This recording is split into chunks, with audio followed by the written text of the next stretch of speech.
I know when it comes to you and your gym, your main thing is be a warrior. Can you kind of talk about like your mantra of what it is to be a warrior? It's to me, boxing is so much more than a sport. It's like a way of life. It's not something you play. So tapping into the warrior mindset is just the way you approach every obstacle that's in your way. So it's a mindset of not letting anything stop you. It doesn't matter how tired you are. It doesn't matter your circumstances. Doesn't matter, the disabilities or anything that you may have or anything that you're dealing with, personal, financial, or whatever reason. You find a way to make things happen, and that's what a warrior is. And that is kind of what I preach, and what I help my boxers navigate through with their career and what they're doing in their life. And then like when it comes to just teaching, you know what I mean, because you have the I have it right here, the 10-tier warrior program. Can you kind of talk us through like what exactly that is and how you evaluate who's ready to advance to the next tier and things like that? Yeah, I'll give you a little history of how it came about too, just to get you, give you the foundation of how it started. I wanted to create something that boxing that has never been done before in boxing.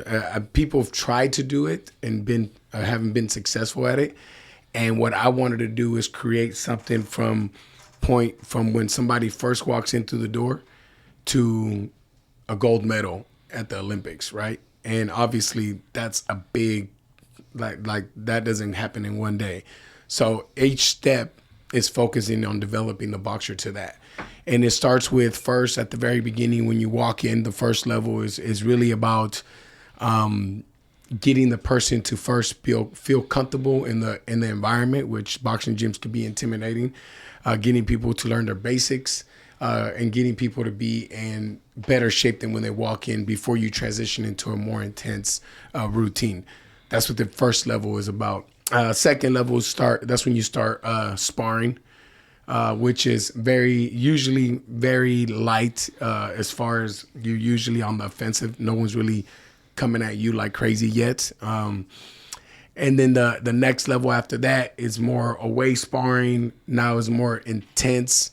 And then the following, you start competing. And then from there, it goes into how many fights you have, how many tournaments you've won.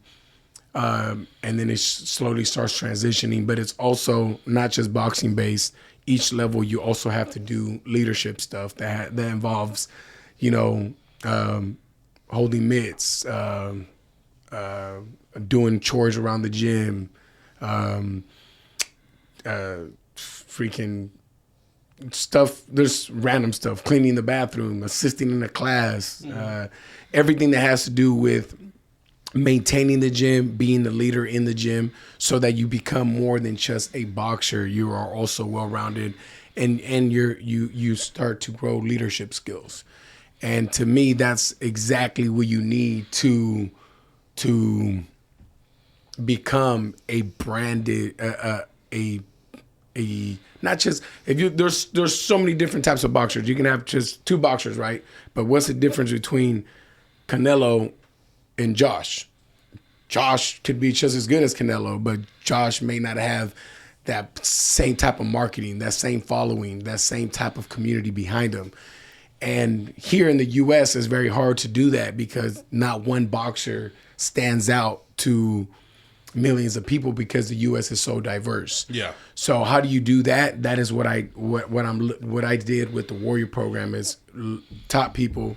I'm breeding people from the beginning to become leaders and stables in their community. So when they are 10 years in from when they were kids, now they're pros. They already have a community behind them going into the pros, and that's what the Warrior program all entails.